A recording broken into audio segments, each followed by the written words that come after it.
All right, I'm not sure if anybody else is going to join, so I think we can go ahead and get started. So this is the last week of the performance enhancement month. May was all about performance enhancement, and so we went through core stability was last week, and then this week is the more technical elements. That can include obviously a wide range of pieces depending on which sport you're working with, depending on which injury you're working with. So what I chose to focus on was the technical elements of running, because I can't think of very many sports where you're not running, but there's different, obviously, technical elements to any sport in terms of the movement quality that they're executing. So for today, primarily going to be talking about the biomechanics of running, the drills that you can do to kind of change the biomechanics, and then the cueing that you can do to kind of adjust the way that they're thinking, or maybe shift the way that they're approaching a drill, maybe the way that they're executing it gets shifted a little bit. So I think that the coaching points definitely influence how they're executing the drills, and then how they execute the drills will carry over into how they run through their biomechanics just naturally. So we talked a bit about the different stages of rehab a while back, and the point that I had made was I'm probably not going to tweak anybody's biomechanics if they're going to have a short-term rehab. In a 1 week span, I'm probably going to do more harm than I am good. So unless they have a longer-term rehab where you have the time to truly correct some of these biomechanical issues, I wouldn't bother with that. I'd probably focus more on restoring tissue capacity and getting them moving again, as opposed to here you're really focused on technical quality. So if you have somebody that's coming back from like an ACL, for example, like you've got so much time on your hands that you can definitely start to correct some of these issues if you see them. One of the most common issues that I see is the acceleration versus a sprint. And so they should look very different. The acceleration should be a lower torso angle where you're launching yourself forward, as opposed to the upright sprint. You should be vertical torso, eyes looking straight ahead, long leg lengths, and really short ground contact time. So the levers completely change. And I think that the graphic at the bottom shows it very nicely. Your eyes start down at the floor, or if you're running track, that it's looking down at the track. And as you start to come up, as your torso starts to come up into the stride or the sprint phase, then your eyes should be more vertical, looking down the track, down the whatever your straight line running is. So separating out these movement mechanics in the acceleration, where you've got really long ground contact times with really short levers, you're trying to generate as much force as possible, and you're trying to push yourself horizontally forward. Whereas once you're up to speed, you're trying to minimize ground contact times, and you're trying to just touch the ground and get off as fast as you can, while continuing your momentum forward.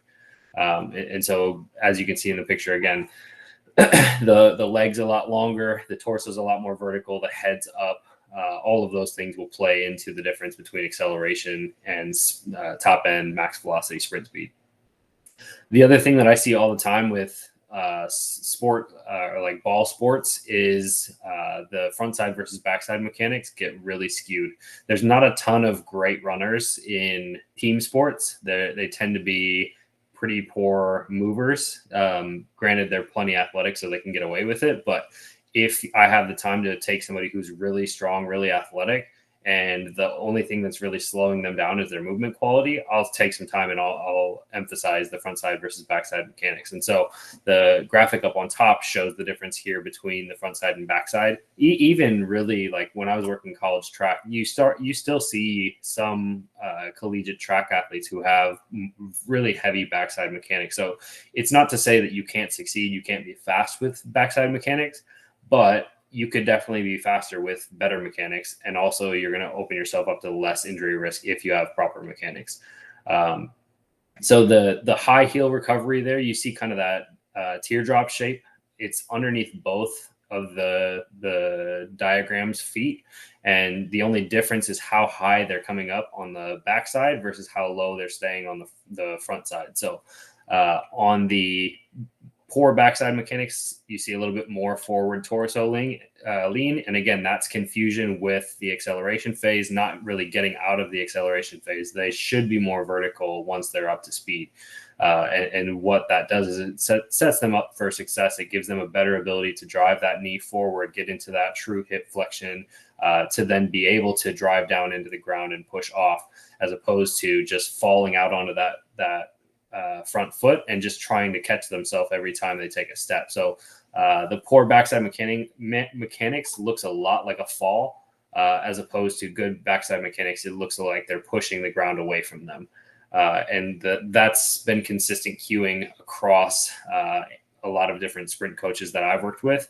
And they say that there's two types of runners. There's people who run, and then there's people who push. So the faster athletes tend to be people with good frontside mechanics, good backside mechanics, and they're pushing the ground away from them, as opposed to just stumbling and catching themselves. The Altus Shapes is a really good ebook, and I'll mention it later with the link in the presentation. But Altus does a really good job of simplifying these mechanics and the things that you're looking for. Where is the knee? Where is the ankle? Where is the head? Where's the torso? All of these different things that you should be looking for. They put it basically into these little silhouettes, and they show differences between good and bad mechanics. And it's really easy to see when they're side by side. Sometimes it's not so easy to see in live action while they're running right in front of you. But if you take a video and slow it down, you should be able to see some of these things. And like I said, the Altus Shapes ebook does a really good job of demonstrating these different mechanics. Any questions, comments so far? I think in general PT, this is something that we don't see a whole lot of. And I was initially introduced to it a lot more when I did my rotation down in Houston, just of the nature of the environment that we're in. So I feel like I did the most learning of sprint mechanics and running mechanics down there, but it's something I'm always trying to get better at, because it's just not something you're exposed to a lot in traditional PT school. Like, we spend a lot of time with gait mechanics, but as we know, gait and sprinting are two totally different things.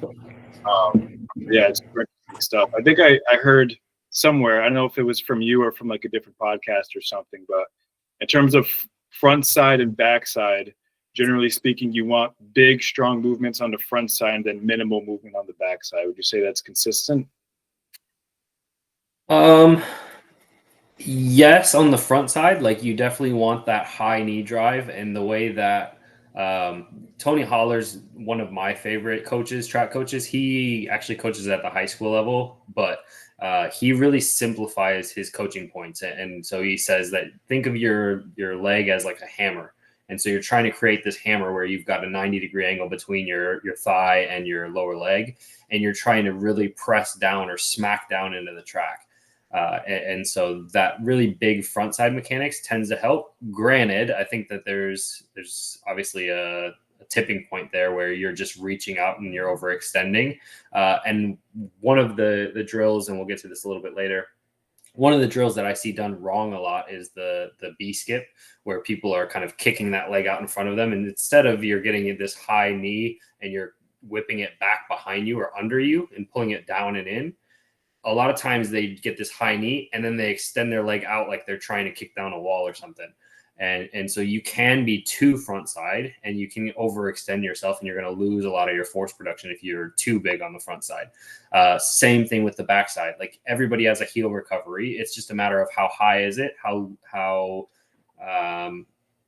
in terms of like the biomechanics, you're trying to shorten that lever so that your leg can swing through. So if you've got a really high heel recovery, like you see in this poor backside mechanics diagram, you've got a really long lever that you're trying to pull that whole leg through to get to your next step. So on that leg swing phase, you're really slowing yourself down.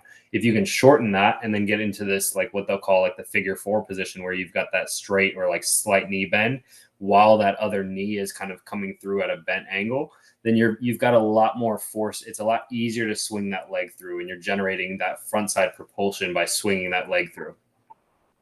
I don't know if I answered your question or if I just rambled for the last 5 minutes, but to sum that all up, yeah, in general, you want big front side and lower backside recovery, but you can be too big in either direction, and that can oversimplify things.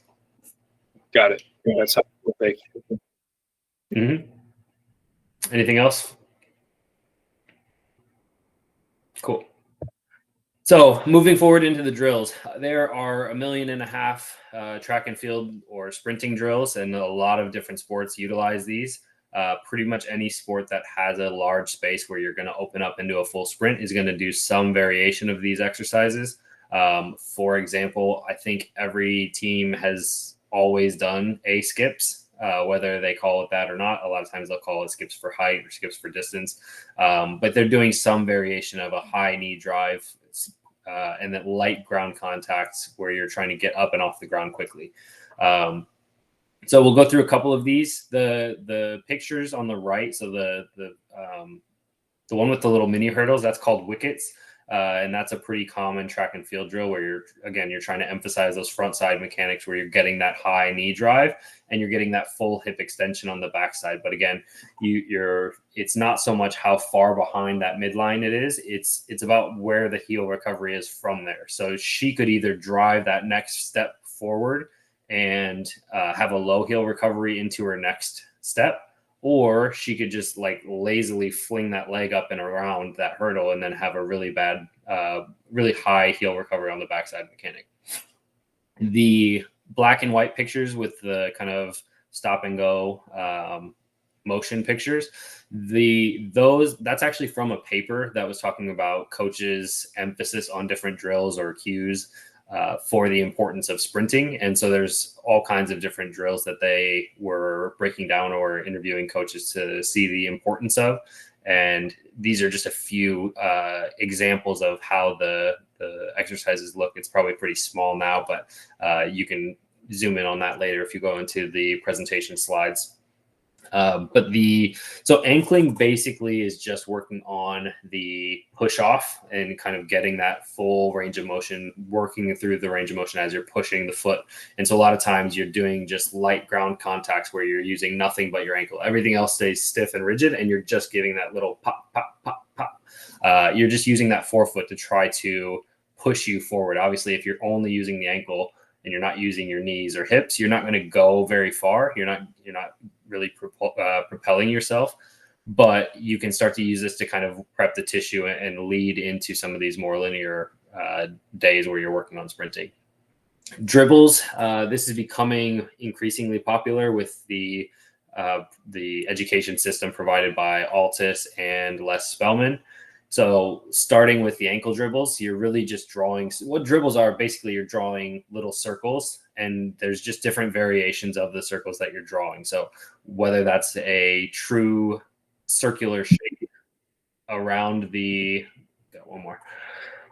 whether you're just drawing small circle shapes around the ankle, or if you want to take that up into a higher circle shape, so you're getting up into the calf. They'll call them calf dribbles. So you're just doing bigger circles. And then ultimately the last step of that progression would be the knee dribbles. So you're getting really big circular motion of the ankle, and it's circling up and over the knee.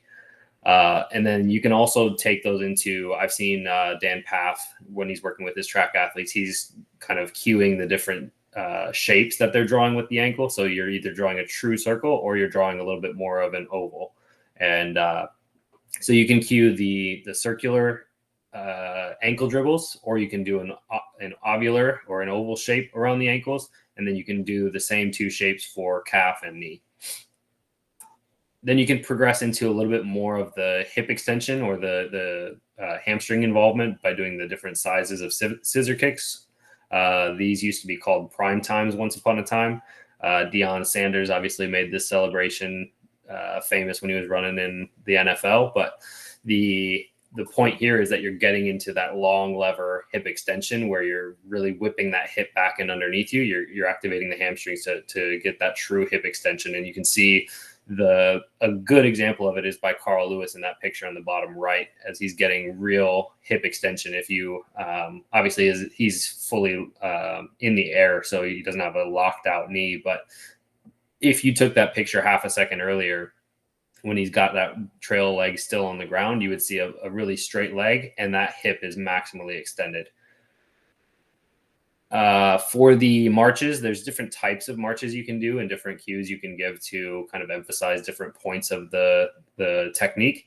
The A march is the most common, again, focusing on that front side mechanic where you're driving that knee up and forward, and then you're trying to drive down into the ground. So this is a really slow movement. This is good for prep and really trying to get that feel from the athlete. So if you're struggling to kind of educate them on like what they should be feeling as they're sprinting, or if they're struggling to make that connection between their mind and muscle, then the slowing down the tempo allows them to better emphasize one point of it. So a march is a really good opportunity to create that front side habit.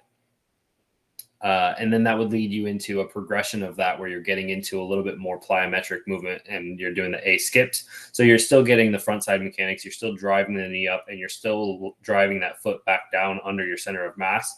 But you're doing it at a little bit more rhythm, and you're starting to create a little bit more bounce in your step as opposed to just walking with the march.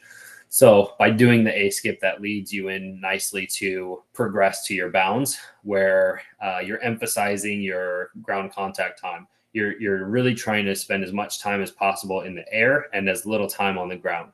You're pushing off hard as if you're sprinting, but then you're taking your time in between steps. So it should be like an even bigger version of a sprint where your stride length is just massively exaggerated, and you're keeping good technical form while you're getting your knee drive up, focusing on driving that foot back down into the ground like the hammer that we were talking about earlier. And then the last piece that you would do prior to doing your actual sprint exposures would be the strides. And this is pretty much just sprinting at a sub-maximal speed. So that could be anywhere between 70, 75, 80, all the way up until like 90%. I've seen some people argue that sprinting is only 95+% of your max speed. But for the most part, any team sport athlete really only needs to be exposed to 90, 92, 93% above their max velocity. So working on strides is, again, just a chance to slow things down a little bit and focus on the movement quality as opposed to just running hard and intense. And so one of the ways that I like to cue this one is to run light and quick as opposed to run fast and hard. I think that just kind of flips a switch in the athlete's brain, and then they tend to run with a lot better mechanics, and sometimes they even run faster when they do it that way. But there's something rhythmic about running light and having that low ground contact time, as opposed to people who run really tense. They hike their shoulders up and then they're really rigid. They don't get as much rotation when they're sprinting. So having that cue can emphasize things in the strides. Any questions, comments about that slide? I was just going to add. Go ahead, Chris. I was just going to add, one of the few drills that I learned just through my time and my mentors was almost having them do a run in an isometric form. So sprint tech isos is what we called it. And we basically had them get in that, like that or top right picture up against the wall, and then really emphasize pushing off the ground rather than falling forward when accelerating or sprinting. And then it's nice because there's so many variations of that. Like you could do like pops where you pop down real quick, really emphasizing, again, pushing off the ground, or you can just have them come up and hold it and then breathe to help them with breathing control while they're sprinting and doing all that kind of stuff. And you can obviously isolate one side versus the other. And then if they're coming off like an ankle injury, they can kind of feel what it feels like to be able to sprint without sprinting, and just feel that energy through their ankle or through their thigh, through their knee or whatever. But I found it's pretty helpful from the rehab side point, as well as like just priming before practice, just so they're getting ready to go for anything. Are they doing that up against a wall, you said? Yeah, so the cue is kind of like to push the wall through your foot, not necessarily through their upper body. Their upper body is just there to kind of stabilize them. They just kind of have their arms like fully stretched out, and then they just kind of try to focus getting all that power through their foot. So are they primarily pushing them through like the ankle and the calf, or is that like a full triple extension activation where you're getting the quad engaged, you're getting the glutes engaged? Yeah. You're just kind of getting everything engaged as you would normally through. I really kind of focus on the medial hamstring, just because Most people don't know how to activate it without you telling them. But yeah, that's just kind of what I do. So calf, and even their other leg that's up, you kind of focus on keeping that ankle up, making sure it's not drooping down, getting that full hip flexion too, and then trying to be a little bit more of a better stance to recover off of that. Yeah, I've seen that one a lot as well with the front side dorsiflexion, where you've got that front foot in the air, not letting that foot hang sloppy, and that's a big point of emphasis in track and field world, is having that foot already locked, creating that ankle stiffness, so that when you come back down and strike the ground, it's already ready for that contact. You don't have to react to the ground as you're pushing off for your next step. Yeah, I find especially with a lot of the younger athletes too, they just let it droop and they don't notice. It's an easy correction as well. I found that it's not that hard. Like if you tell somebody to like you're saying, like the activate the hamstrings, that's kind of hard to make that adjustment, as opposed to like dorsiflex the foot, hold your foot up. Everybody can do it if they pay conscious attention to it. It's just a matter of making them aware that as this foot's in the air, it should be held up in the air, not just falling down lazy. Dylan, what were you going to say? Yeah, I was just going to ask, are these all separate examples, or is this a progression you would do, starting with ankling and then making your way to strides? I've seen it done both ways. In a rehab context, you could do it dependent on what they're able to do functionally. So, for example, if they've got a hamstring strain, they'd probably be okay to do ankling, maybe start some lower level dribbles, probably could do marches. And some of these more plyometric exercises, maybe you want to hold off on until the later stages of the rehab. So scissor kicks are going to be obviously a big demand, both eccentrically on that leg swing, but then also concentrically swinging that leg back underneath you. So you might want to hold off on those if you've got a hamstring that you're working with. Whereas if you've got an ankle, maybe ankling is the hardest thing, and maybe they can go through a dribble progression. Maybe they can do the scissor kicks. Marches they can do in a neutral position. They don't have to necessarily dorsiflex or plantar flex. They can just kind of hang out at that 90-degree position. And so maybe you can get away with some of these other exercises early on. It depends a bit on the etiology there.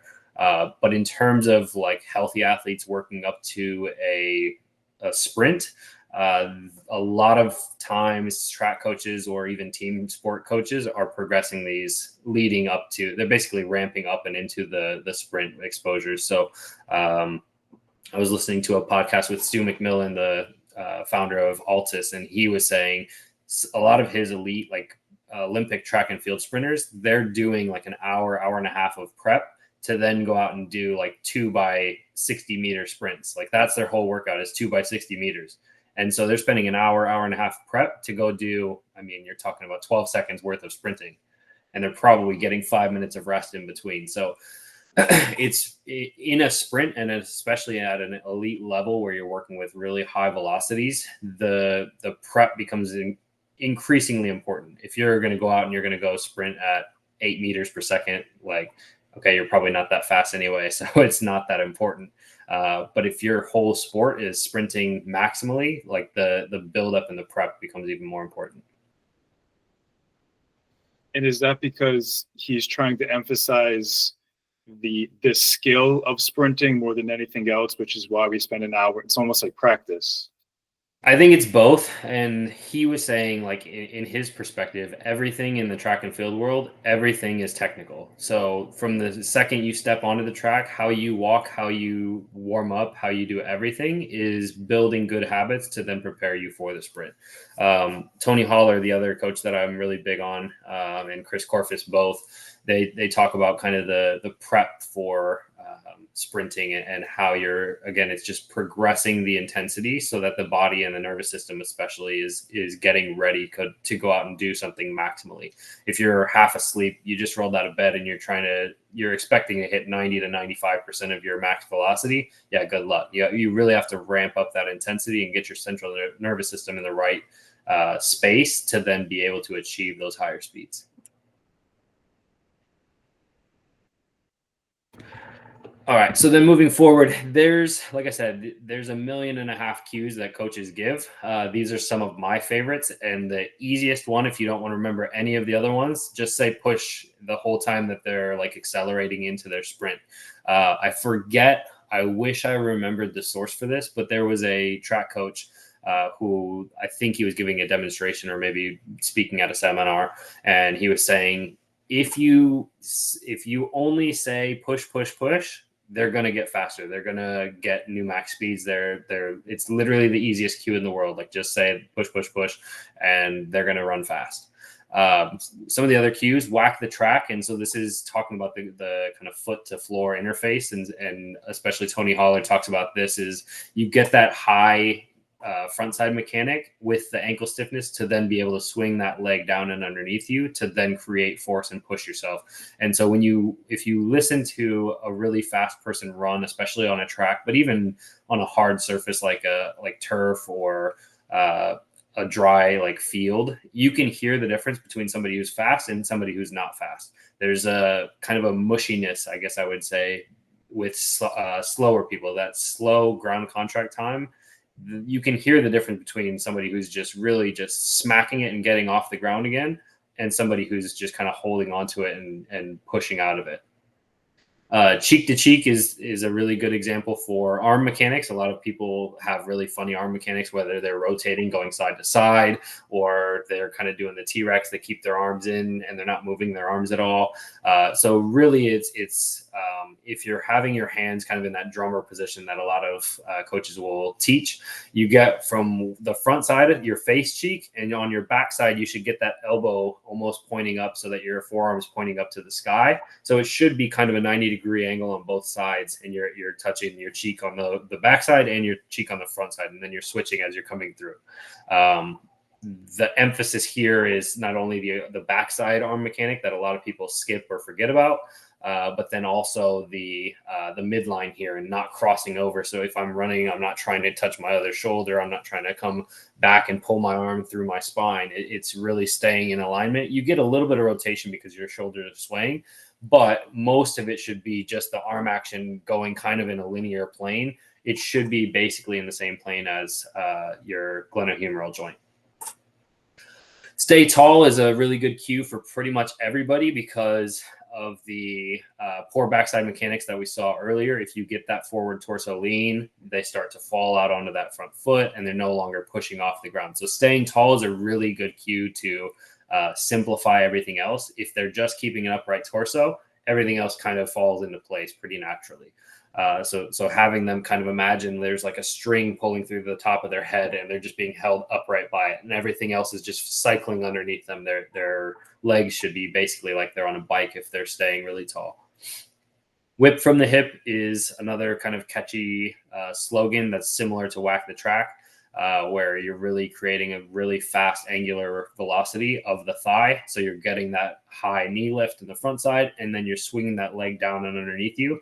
If you leave it out there and you're kind of lazy and pulling it back, you're going to have basically the front of your foot is going to land so far away from your center of mass that you're going to end up with a braking effect. So a lot of times they talk about where your foot strike is. If you're landing under your center of mass or behind you, you're going to fall forward, and then that will make you push forward like you're running. If your foot is landing in front of your center of mass, it, like biomechanically speaking, physically speaking, it has to be a braking action. And so the further in front of your center of mass it is, the slower that's going to make you. So I think that they talk about the difference between like elite sprinters and like amateur sprinters I think it's a difference of like 4 inches or something like that. I think it's 8 inches on elite sprinters and 12 inches on amateur sprinters. So just getting your foot strike underneath you by whipping from the hip is a big difference maker in terms of speed development. Any questions about cueing? Comments? Anybody have experience with cueing? All right.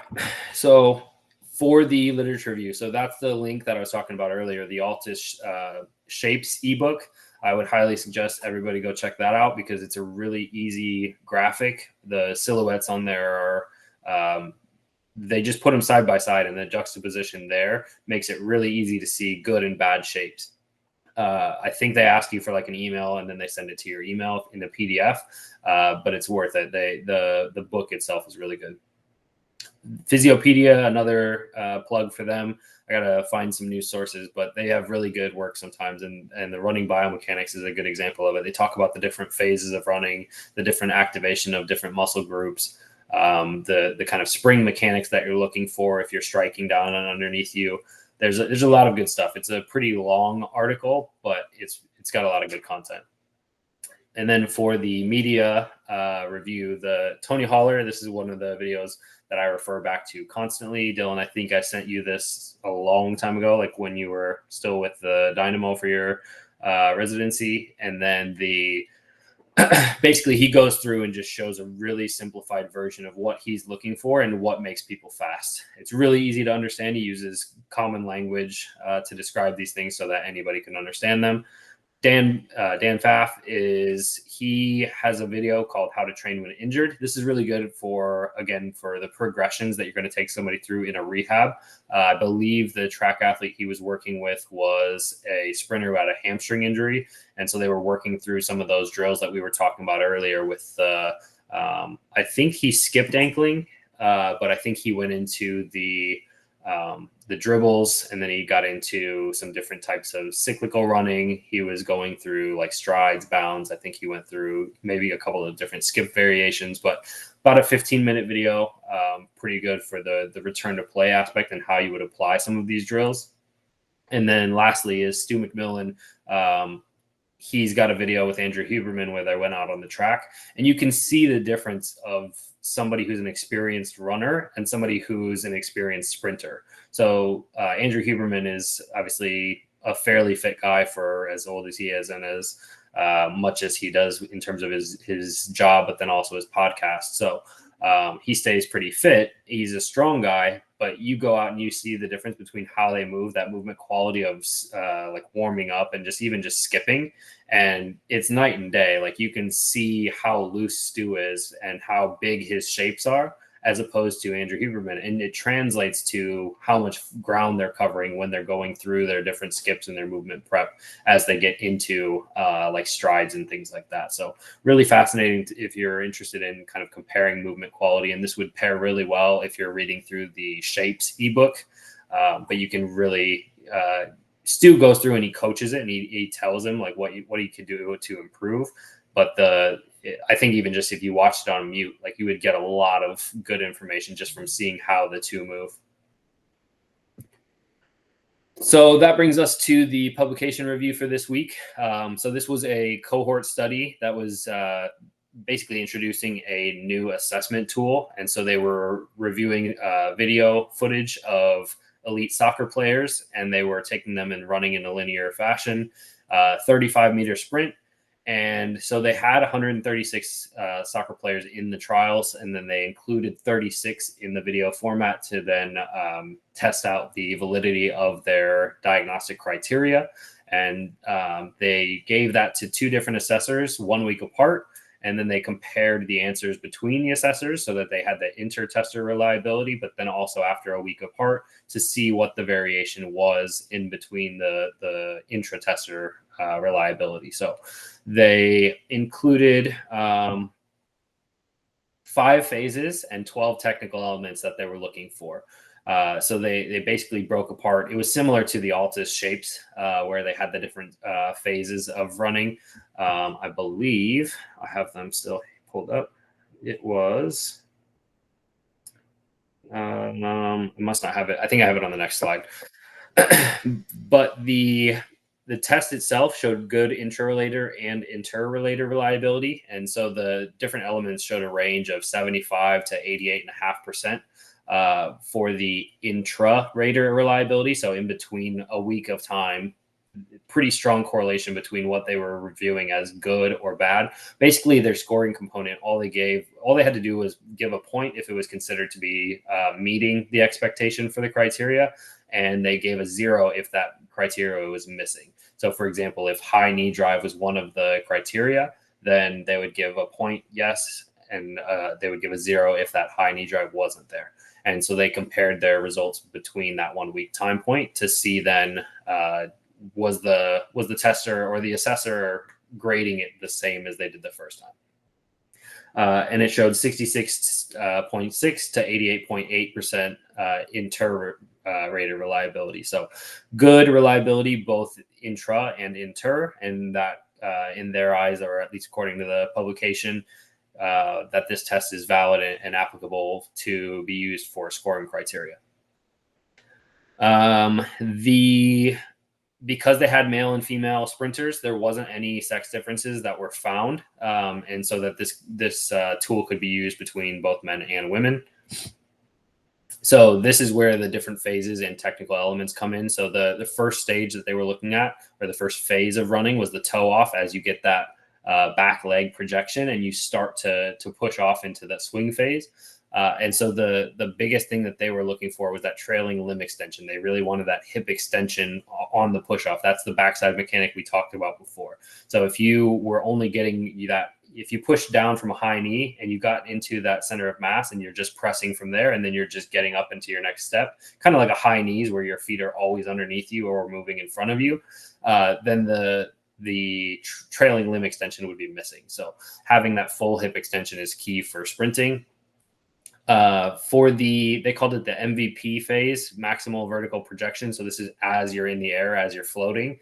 They were looking for a back kick, and this is that heel recovery of that trail leg. So I think what they were grading was that a high, the two things I think they were looking for was like the shin angle of how far back they were kicking. And then the other was the foot or the heel height. So how high up above the contralateral legs shin was that heel recovery. Trunk and pelvic rotation was another key phase that they were looking for here, getting the torso and the pelvic rotation as they're swinging and separating their legs. They really wanted that scissor effect where you're chopping one leg and swinging the other one through. Late swing phase. So this is as that leg is coming through the midline and is starting to extend into that frontside mechanic. They wanted, again, that thigh separation, really big shape here between the front side knee drive and the backside hip extension. In the MVP to late swing phase, they were looking for lumbar extension with the anterior pelvic tilt. Obviously, anterior pelvic tilt is massively advantageous for sprint mechanics. It makes you a lot faster if you have it. That is why if you look at any track and field sprinter ever, they all have this massive anterior pelvic tilt. And then the biggest phase that had a lot of criteria to meet was the touchdown. So as that foot is coming down off the high knee, it's coming down under the center of mass.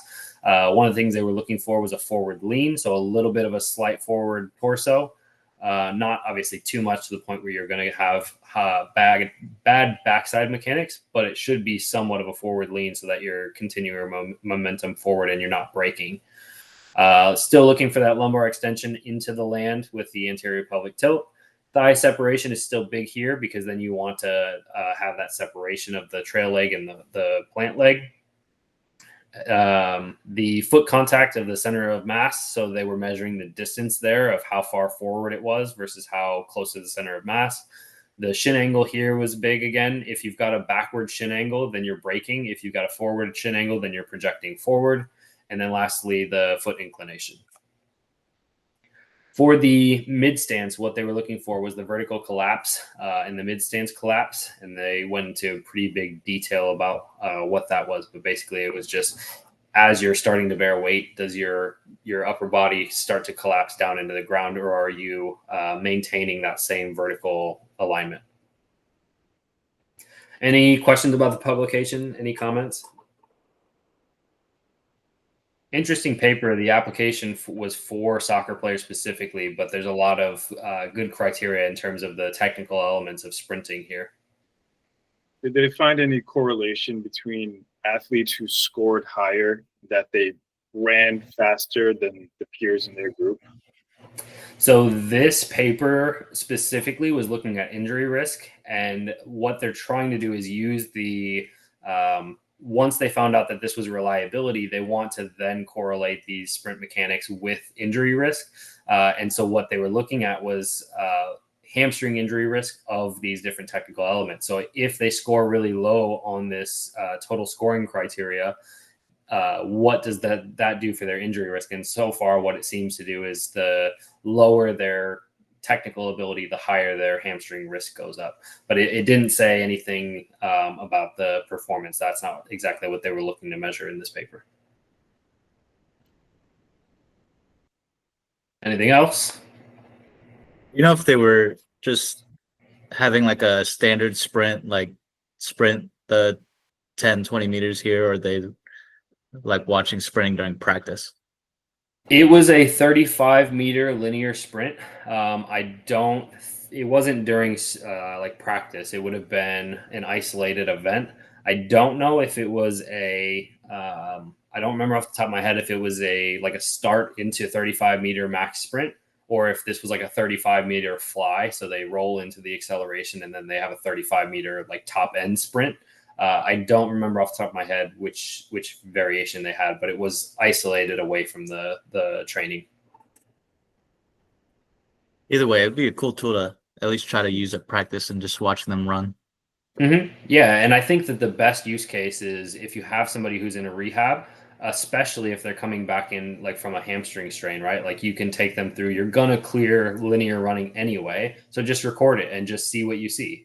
I tend to prefer for things like this, running mechanics, to be more of a side profile to then see what their legs are doing. Are they separating their legs? Are they driving that high knee? What's their heel recovery like? Stuff like that.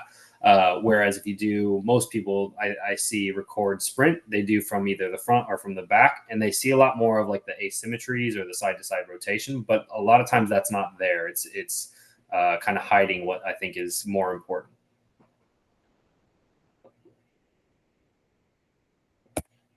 Cool. So going back again to the summary, there's 1.5 million different technical elements depending on which sport you're looking at. But for pretty much all sports, there's some component of running. Biomechanics plays a big part of running speed and efficiency, and also, according to this study, injury management or risk mitigation. The drills will play a big role if it transfers to the biomechanics of how they go out and perform.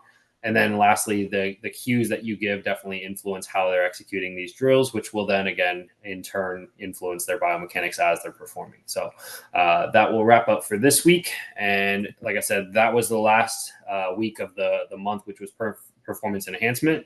And next week is the start of sports psychology. And this is what I'm excited for. This is what I went to grad school for. I went to grad school for kinesiology with an emphasis in sports psychology. So excited to talk about these different topics. So next week, we'll be talking about motivation. Any last comments, questions before we wrap up? Cool. Thank you guys all for being here. Hope you learned something and hope to see you next week.